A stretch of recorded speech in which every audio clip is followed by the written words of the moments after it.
They say betrayal comes like a thief in the night, sudden, sharp, and merciless. But what if I told you that betrayal doesn't begin with someone else's lie, but with the silence we hold within ourselves? What if the person who betrayed you only mirrored the parts of you you've hidden, denied, or refused to confront? Today, we do not gather to vilify the betrayers, but to turn inward, to uncover the painful, necessary truth of why we get betrayed and what it reveals about the parts of ourselves we've left behind. Trust, in its purest form, is not merely a decision of the conscious mind. It is a complex dance between memory, emotion, and the unseen desires of the unconscious. When we extend trust to someone, it is rarely based on cold observation or objective analysis. Instead, it often stems from a deep psychological need, shaped by experiences buried in our formative years. This trust, then, is frequently projected, cast like a shadow, onto another person, as if they are a screen for our inner narratives. We do not always see people for who they truly are. We see them for who we hope they are, or who we fear they might become. The unconscious projection of trust begins subtly. A person enters our lives and something about them stirs familiarity, an energy, a voice, a way of being that resonates with an unspoken part of our inner world. This is not coincidence. It is the unconscious recognizing something it seeks, perhaps an echo of a caregiver, a long-lost sense of belonging, or a symbol of redemption. And so, without truly knowing this person, we begin to trust them, not for what they've done, but for what we imagine they could be to us. We invest emotionally, often prematurely, weaving them into the fabric of our self-concept. But this projection is inherently unstable. It is a house of cards built on idealization. We ignore red flags. We silence inner discomfort. We rationalize behavior that contradicts the image we've constructed. The unconscious does not operate through logic. It creates meaning through archetype, through emotional resonance. And so, we cling to the illusion even as reality begins to crack through. We say, they couldn't do this, they wouldn't do that. But in truth, they are doing exactly what they've always been doing. It is we who refuse to see. This blindness is not stupidity, it is a form of psychological protection. To question the image we've projected is to question our own inner reality. To admit that someone we trusted was not worthy of that trust is to confront our vulnerability, our longing, and sometimes our unresolved trauma. It is painful to realize that trust was not truly earned, but imagined. And yet, betrayal makes this truth unavoidable. The pain we feel is not only for the act of betrayal itself, it is for the shattering of the illusion, the loss of what we thought we had, and the exposure of how deeply we needed it to be true. What makes this projection so dangerous is that it is self-reinforcing.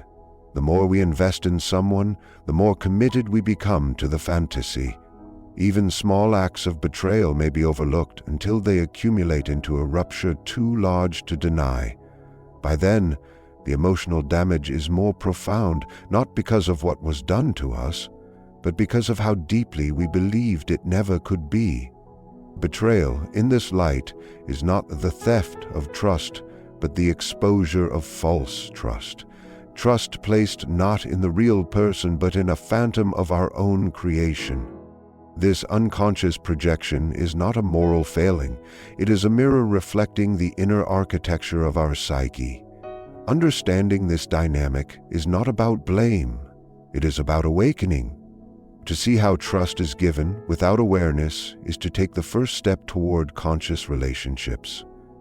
When we begin to see others as they are, not as we wish them to be, we reduce the chances of betrayal, because then trust is no longer a projection, it becomes a recognition. And in recognition, there is clarity. The shadow is the part of the psyche that holds everything we refuse to see about ourselves. It contains impulses, desires, emotions, and memories that do not fit the image we wish to project to the world. We hide them because they are uncomfortable, unacceptable, or threatening to our sense of identity. Yet these buried elements do not vanish. They operate silently, influencing our choices, distorting our perceptions, and often drawing into our lives the very experiences we claim to want to avoid. Betrayal is one of those experiences, and it often arises from a confrontation with our own shadow, reflected back at us by another. When betrayal occurs, we instinctively look outward. We focus on the one who hurt us, the liar, the cheater, the disloyal friend. We replay their actions, we dissect their motives, and we cry out for justice or closure. Rarely in those moments of anguish do we pause to ask ourselves, why did this person have access to the most vulnerable parts of me? Why did I choose them, trust them, open myself so completely? And even more rarely do we question whether some part of us knew, on a deep and hidden level, that this person was capable of causing harm. The truth is that we are often betrayed by those who reflect the parts of ourselves we deny. If we suppress our anger, we may attract someone who expresses it destructively. If we hide our need for control, we may find ourselves controlled. If we ignore our capacity for manipulation, we may become the manipulated. The shadow is not evil, it is simply unknown. But the unknown always demands recognition, and when we ignore it, it returns, through other people, through conflict, disappointment, and betrayal. This is not to say we deserve betrayal, or that we invite harm consciously. Rather, it is to recognize that our inner world seeks wholeness, and wholeness requires us to face what we have disowned. The betrayal then becomes a psychic event as much as a relational one. It is a rupture that exposes not only the other's failure, but our own blind spots. We are not merely victims of someone else's deception.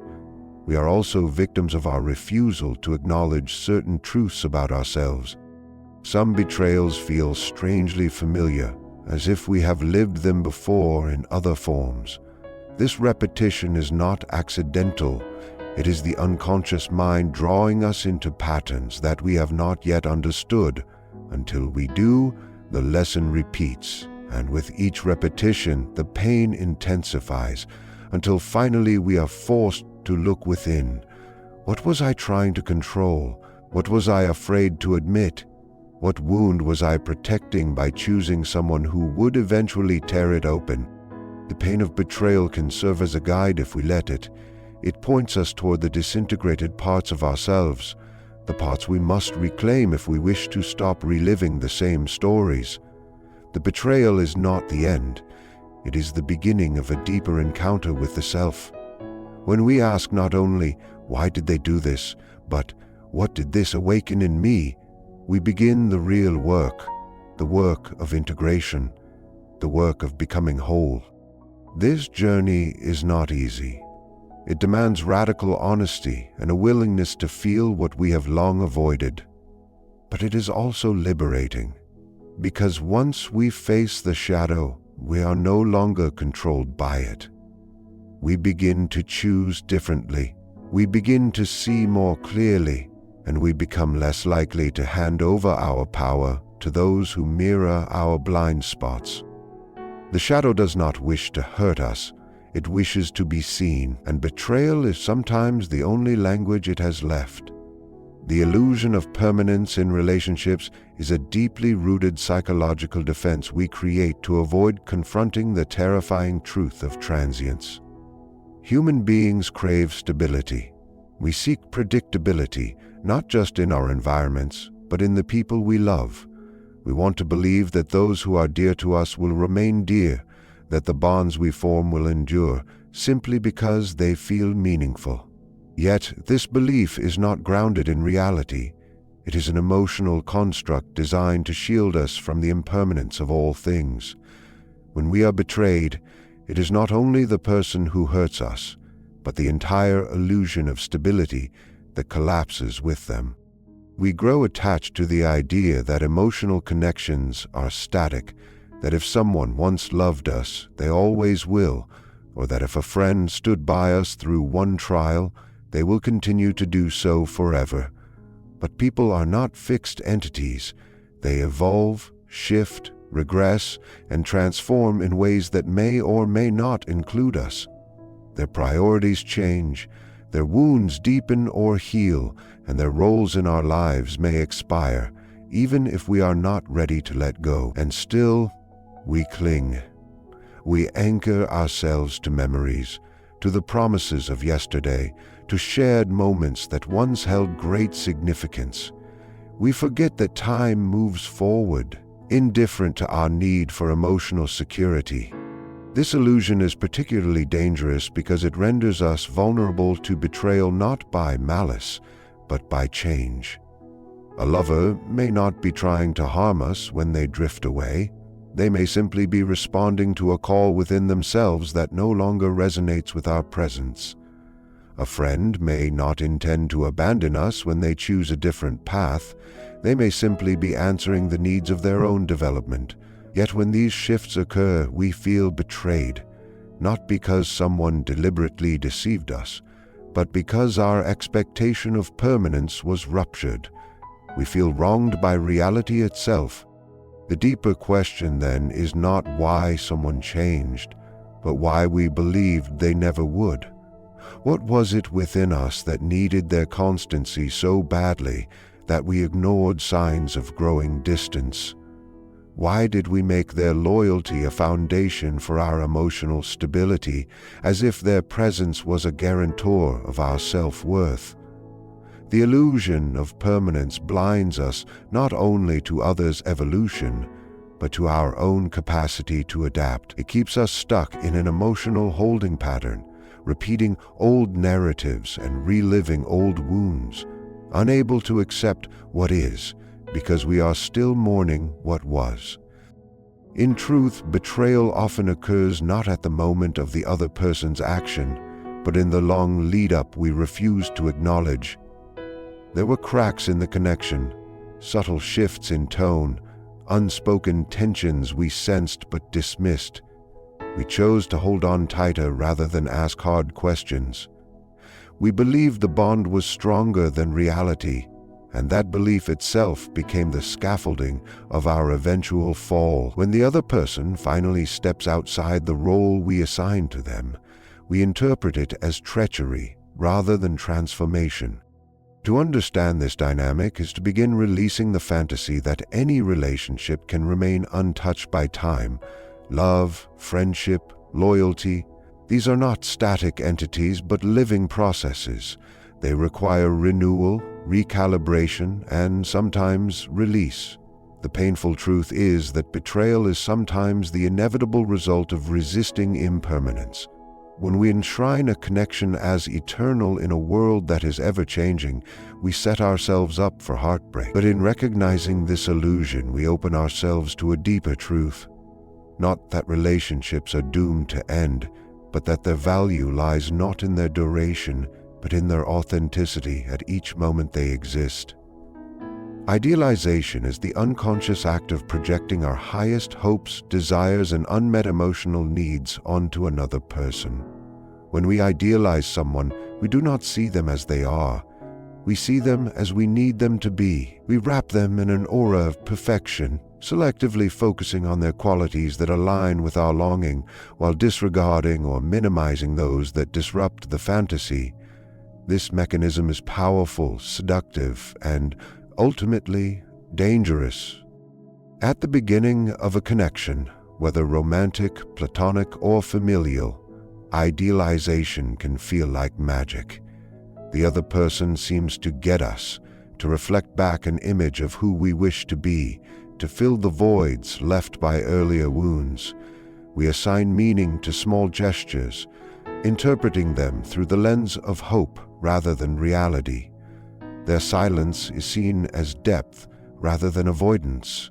Their charm is seen as depth rather than performance. We interpret convenience as devotion and passion as permanence. In this way, idealization doesn't just elevate the other, it binds us to them. The more we invest in the image we've created, the more reluctant we become to dismantle it, even when reality begins to contradict it. But no one can sustain the weight of idealization forever. Every person is, at their core, deeply human, complex, flawed, inconsistent, and shaped by their own shadows. As time passes, their behaviors begin to break the spell. Perhaps they forget a promise, or prioritize themselves, or reveal a side we hadn't accounted for. These deviations from the ideal feel not just disappointing, but threatening. Why? Because they challenge not only our view of the other person, but our own judgment. They force us to confront that we may have been loving an illusion, not a person. When betrayal finally occurs, it feels catastrophic because it is not only the relationship that breaks, it is the entire psychological architecture we built around that person. We feel foolish, deceived, wounded. But the deception often began within, when we projected virtues onto someone who never actually claimed them. This does not excuse their betrayal, it simply reframes it. The pain we feel is intensified by how far the person fell from the pedestal we placed them on. The higher the ideal, the harder the crash. And the more tightly we clung to the fantasy, the more violently the truth feels like betrayal. Idealization often originates in childhood, when we first learn to attach love to figures who are both nurturing and fallible. If those early bonds were unstable or conditional, we may grow up craving perfection in our relationships, not because we truly believe it exists, but because we fear the chaos of uncertainty. So when we meet someone who momentarily quiets that fear, we overcommit emotionally. We don't allow them to be human. We require them to be saviors, soulmates, or saints. And when they inevitably fall short, the wound reopens, deeper than before. The betrayal then is twofold. It is their action, yes, but also the collapse of our internal narrative. We mourn not only the person, but the story we told ourselves about them, the belief that they were different, better, safer. This disillusionment is painful, but it is also revealing. It invites us to examine why we needed the fantasy so badly. What part of ourselves felt incomplete and sought completion in someone else? What did we ignore about them, and why did we choose to ignore it? In facing these questions, we begin the process of reparation, not with the other person, but with ourselves. We learn to love more clearly, to see others as whole rather than flawless, and to recognize when we are projecting hope instead of perceiving truth. The role of idealization in betrayal is not merely a flaw in judgment, it is a profound opportunity for awakening. For in loosing the illusion, we may finally find the real, both in others and in ourselves. Unconscious agreements are not signed or sealed, but they are deeply embedded in our emotional and psychological landscapes. They are formed through our needs, fears, past experiences, and unresolved wounds, and they bind us to others in ways that are both magnetic and potentially destructive. When we enter into a connection with another person, we are rarely interacting solely with who they are in the present. Instead, we are responding to the unconscious roles we assign to them based on our own inner dynamics. A person may remind us, subtly or overtly, of a parent, a caregiver, a past lover, or even an idealized self-image. In this mirroring process, we create expectations that are not always expressed directly. We expect loyalty without asking for it. We assume understanding without offering explanation, and we invest emotional currency without defining its worth. These unspoken expectations become the foundation of unconscious agreements. For instance, if someone grows up feeling emotionally neglected, they may unconsciously seek partners or friends who trigger similar patterns.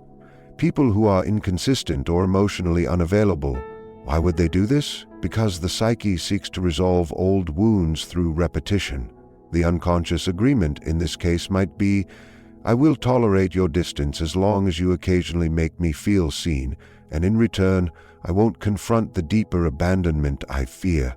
This exchange is not healthy, but it is familiar, and familiarity often masquerades as intimacy. The problem with unconscious agreements is that they are fragile. They are not built on mutual awareness or clear communication, but on unspoken needs and fears. Sooner or later, someone breaks the contract, not necessarily out of malice, but because it was never fully understood or agreed upon in the first place. When that happens, the resulting betrayal feels devastating. It's as if a sacred pact has been broken, even though no words were ever exchanged. The betrayal reveals not only the limits of the other person's loyalty, but the extent of our own emotional projection. This is where the painful clarity begins to emerge. Many betrayals are not conscious acts of cruelty, but violations of unexamined emotional contracts. One person expected unconditional support. The other believed autonomy was the agreement. One assumed honesty would prevail.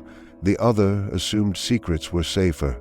And when the collision happens, when reality fails to meet the unconscious script, the shock is visceral. The betrayal, then, is not just about what was done, but about what we thought was guaranteed. These hidden agreements can also be self-betraying.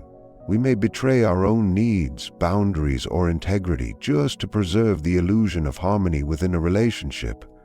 We stay silent when we should speak. We give more than we are able, hoping it will be reciprocated.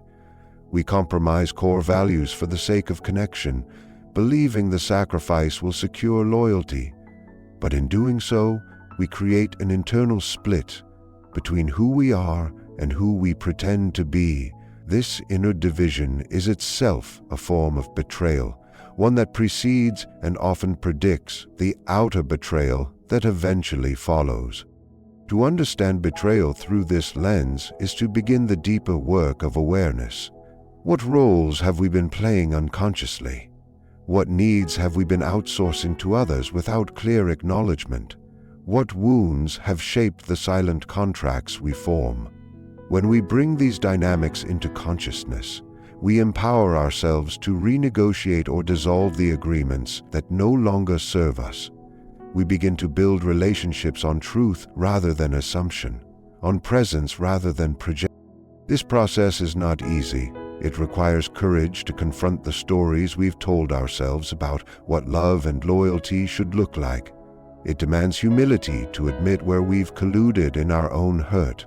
But in doing so, we reclaim the authorship of our emotional lives. We stop handing out silent scripts and expecting others to perform them perfectly, and we start relating from a place of wholeness, where trust is no longer a gamble, but a conscious choice.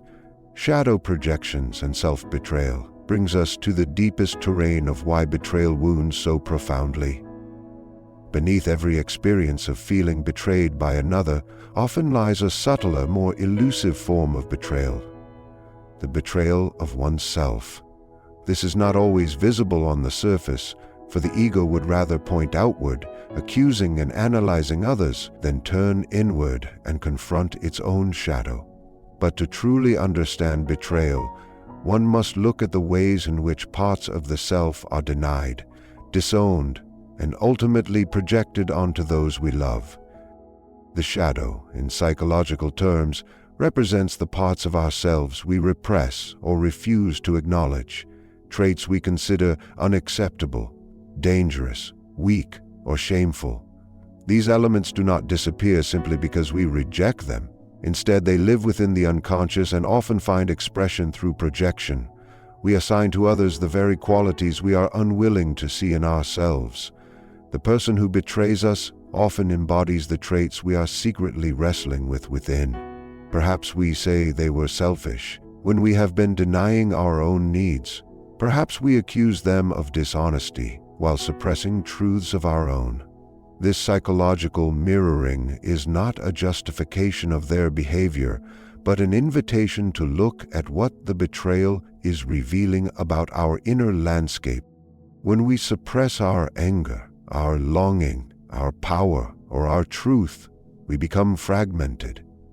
We live out only the parts of ourselves we deem acceptable, and we construct identities based on these partial versions. But relationships, especially intimate ones, have a way of disrupting this false harmony. They awaken what lies dormant. They bring us into contact with our unmet needs and unresolved pain. And so, when betrayal occurs, it is not only the relationship that breaks, it is the fragile structure of the false self we have been upholding. Self-betrayal begins quietly. It begins when we say yes when we want to say no, when we tolerate treatment that contradicts our inner worth, when we silence our voice to avoid conflict, or mold ourselves into someone more lovable, more agreeable, more desirable. In these moments, we are not honoring who we are abandoning who we are. And each time we do this, we deepen the wound, often without realizing it. Eventually, the external betrayal simply reflects the culmination of many internal ones. The partner who disrespects our boundaries may be mirroring the fact that we never enforced them. The friend who lies may echo the way we've been lying to ourselves about the nature of the relationship. The betrayal becomes a mirror, not just of their behavior, but of our own disconnection from self. This is a painful realization because it removes the comfort of blame. It forces us to sit with the discomfort of our own complicity. But this is also where the deepest healing begins. To reclaim the parts of ourselves we have denied is to begin mending the very fabric of our being. It is to integrate what was fragmented, to speak what was silenced, to feel what was numbed. In doing so, we stop looking to others to rescue us from our inner void, and we begin taking responsibility for filling it ourselves. Shadow work is not about vilifying others or ourselves. It is about illumination. It is the courageous act of meeting the parts of ourselves we've been taught to fear or reject and offering them compassion instead of judgment. It is about recognizing that betrayal often comes when we have ignored our inner voice for too long, when we have lived according to someone else's expectations, or when we have hidden parts of ourselves that we're longing to be seen. When betrayal occurs, the world we've constructed collapses, but in that collapse lies an opening, a space where truth can emerge. If we are willing to look not only at the person who hurt us, but at the self we lost along the way, we can begin to transform betrayal into awakening. We can reclaim the pieces of ourselves we gave away too easily, and we can rebuild from a place of authenticity. The wound then becomes not an end, but an entry point, a passage through which the real self returns. Betrayal, though deeply wounding, is not the end of our story. It is the threshold of our transformation. It peels back the illusions we've lived under and exposes the raw truth we've often been too afraid to face. In the fragments left behind, we find the unspoken agreements we never examined, the shadows we've projected onto others, and the self-abandonment we've practiced in the name of love or belonging. But this breaking is not in vain. It is an invitation to reclaim our truth, to integrate our wounds, and to stop searching for salvation outside ourselves. The moment we cease to betray our own soul is the moment no one else's betrayal can break us. From that place of inner alignment, we no longer fear betrayal. We transcend it, because we finally understand the greatest loyalty we can ever offer is to the truth within.